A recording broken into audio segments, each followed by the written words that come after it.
If we think of it as any effort to change behavior has to make people willing and able, this first two, emotion and calculation, as interwoven as they are, the net of those are that people emerge wanting to change behavior. And that last is the able part. And you need them both for it to happen. And the fundamental overarching idea is, can you make it easier to do than not do? Can you make it easier to do right than to do wrong? Can you help people get started? So this is stuff we obviously want, right? Those three levers: making it easy to do, making it easy to do right, and making it easy to get started. Kevin's going to explain some tactics, and it's up to you to figure out which tactic is going to pull which lever the best for your intervention.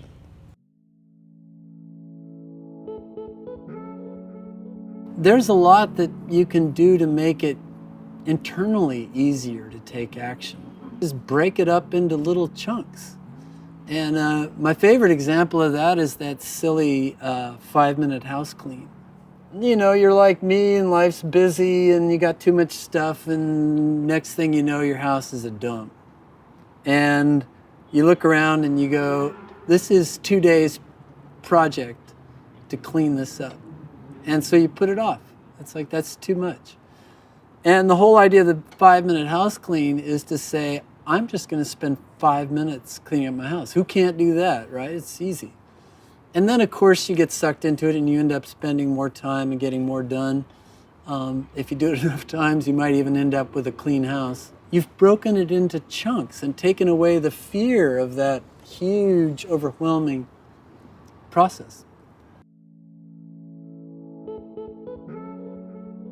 Another great one from Switch is sort of works both internally and externally, but it's tap the herd. In other words, if you can get everybody doing something, then it's easier for somebody to get their head around and get motivated to do it. You know, there's whole books on how to form habits. And the more you can make a behavior automatic, the more you're likely to have it continue.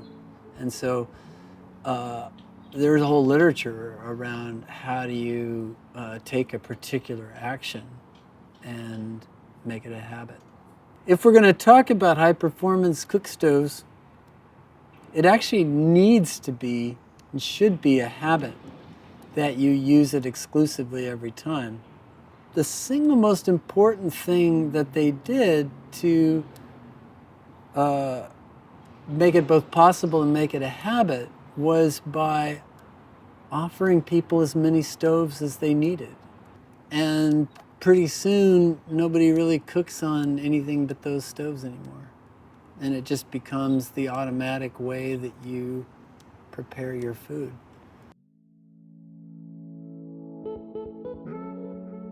Then there's a whole external facet to ability. And again, I think there's three things that provide great fodder for your intervention. The first is just to make something physically easy, to tweak the environment.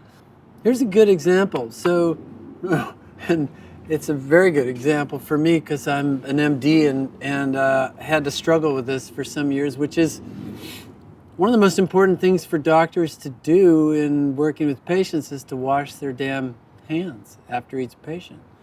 And you would think doctors would be really obsessed with this and really good at this, and they're not.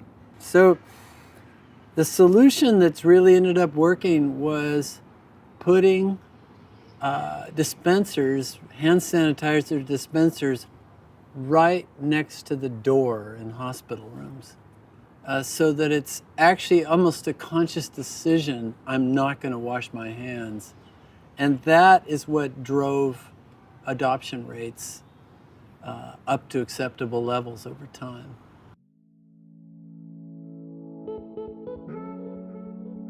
So related to that is the next one is just make it hard to do wrong. And I think of an example in my own life that I use every day, which is I'm kind of a space cadet.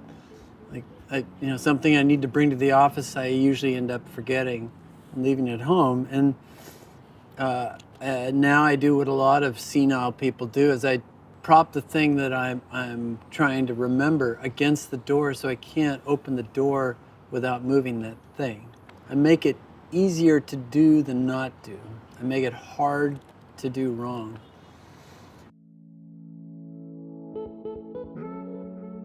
The last thing is tap what's familiar, what people are already doing. So we have this great organization we support in Africa called Myagro. So these guys help people save when they have money for when they need it and don't. And everybody in Africa uses mobile credit scratch cards. It's something grandma knows how to do. And so cleverly what Myagro did is they sell scratch cards. So you buy a $10 scratch card, and you enter the code in your phone. And everybody knows how to do that, almost as second nature. So they tapped what people were already doing and adapted it to the new critically important thing they want people to do and made it easy. So how do Inyanyeri make it easy for people to start adopting the product? They physically go door to door and just sign people up. They make sure that fuel is physically easy to get to. They'll have a kiosk close by, or they'll even do door-to-door delivery. They offer families as many stoves as they need so they don't have to stove stack. The stove is really easy to operate, so it's not scary to start using it. And they make it super easy to get a malfunctioning stove fixed. You just call a repair person, they bring a brand new one immediately. If you've done this right, you've got a bunch of tactics and ideas on helping people actually change their behavior. Notice how this is a really physical thing. We're not worried about the emotional. We're not worried about the calculation biases. This is the hands. We're worried about making it physically really easy to do. What you simply need here is a grab bag of tools, and there's so much in the motivational literature that, this is self-improvement 101, is how do you get your own brain in gear to make something happen.